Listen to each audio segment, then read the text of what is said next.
Mas, afinal de contas, o que é luz? Ou melhor, qual é a natureza da luz? Bom, vamos começar a partir do final do século XVII, cerca de 1680 aproximadamente. Newton defendia a natureza corpuscular da luz. Ele falava muito em partes mínimas da luz. Ao longo do livro dele, ele escreveu um livro de óptica. Esse livro foi depois editado ao longo de muitos anos e recentemente pela EDUSP, um livro que fez época. Huygens também publicou um livro, uma teoria da luz, mas a teoria de Huygens era diferente. Ele defendia a natureza ondulatória da luz. E para ele o que era básico em relação à propagação de ondas era o princípio conhecido como princípio de Huygens. O fato é que, no final do século XVII, tínhamos duas teorias e não havia, a rigor, fenômenos que uma teoria explicava e que a outra não. Por quê?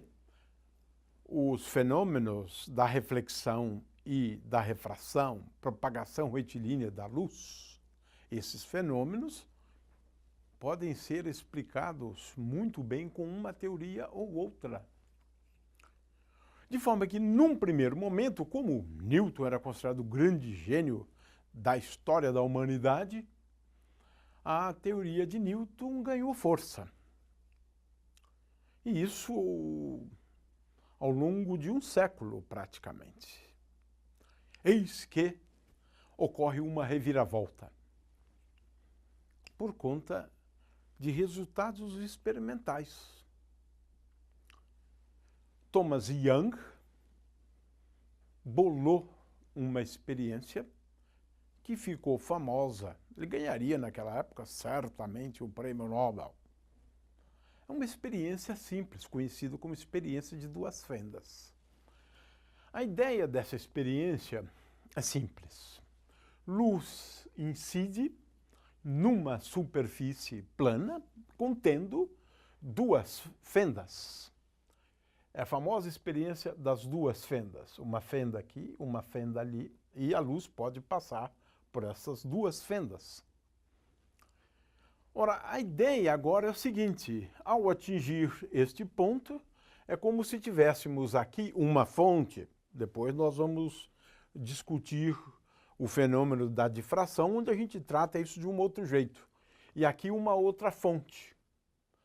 Muito bem, então eu tenho uma onda eletromagnética que se propaga a partir desta fenda, ou deste ponto agora, e uma outra onda eletromagnética que se inicia ou tem início nessa outra fenda.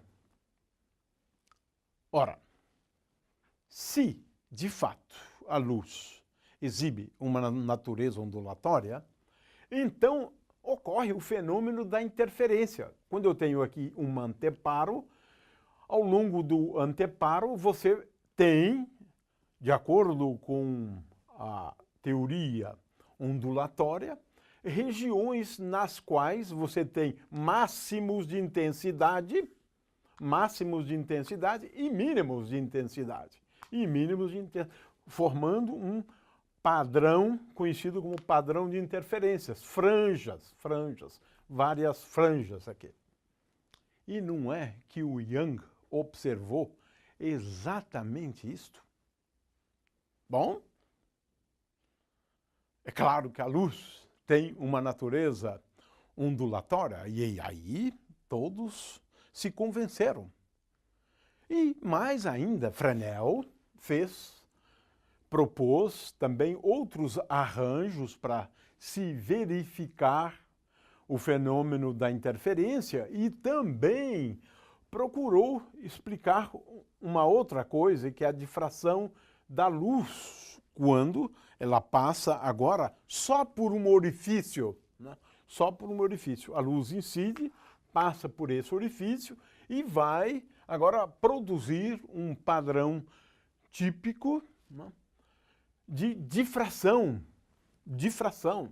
Ora, observada a difração da luz e observada a interferência da luz, né, e a interferência pode ser prevista por essa regra aqui, né, os pontos de máximo são tais que o caminho óptico, que no caso é apenas R2 menos R1, é igual a um múltiplo inteiro. Esse M aqui pode ser inclusive igual a 0, 0, 1, 2, 3, um múltiplo inteiro do comprimento de onda da luz.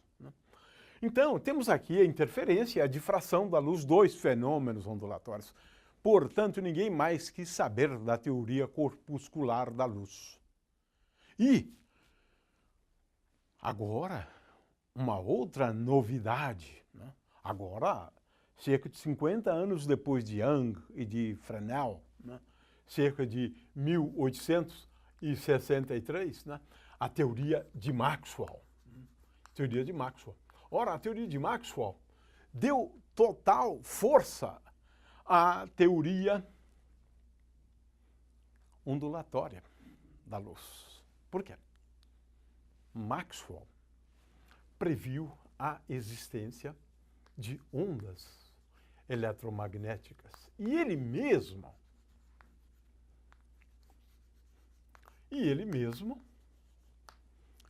percebeu que a luz seria ondas eletromagnéticas. E agora, o que luz? Temos aqui, então, praticamente um entendimento completo sobre o que é luz. Luz luz tem uma natureza ondulatória. Que ondas são essas? As ondas eletromagnéticas. Essa é uma definição de luz. Luz são ondas eletromagnéticas. No entanto, é importante entender que nós temos ondas eletromagnéticas com comprimentos de onda ou com frequências, porque a relação entre comprimento de onda e frequência é tal que lambda vezes λ é igual a c, a velocidade da luz. De forma que nós temos aqui todo um espectro eletromagnético. O espectro eletromagnético. Ou seja, a frequência pode, em princípio, ser do valor zero até um valor, digamos, infinito, em princípio, né? Temos aqui todo o espectro eletromagnético. Frequências as mais diversas. Mas nos demos conta que luz é apenas uma parte diminuta do espectro eletromagnético. Uma parte diminuta. Luz, então, são ondas eletromagnéticas desde que a frequência dessas ondas eletromagnéticas esteja num determinado intervalo. Ou seja, se a frequência da onda eletromagnética for maior, esse valor aqui não é muito preciso, 4 vezes 10 a 14 Hz. Né? Se a frequência for maior do que 4 vezes 10 a 14 Hz, ou menor do que 7,5 vezes 10 a 14 Hz. Lembrando que Hz é uma unidade de frequência, que é 1 sobre segundo. De forma que ondas eletromagnéticas que estejam nesse intervalo, nós chamamos de luz. Porque essas ondas conseguem sensibilizar os órgãos dos sentidos. Porque isso que é importante.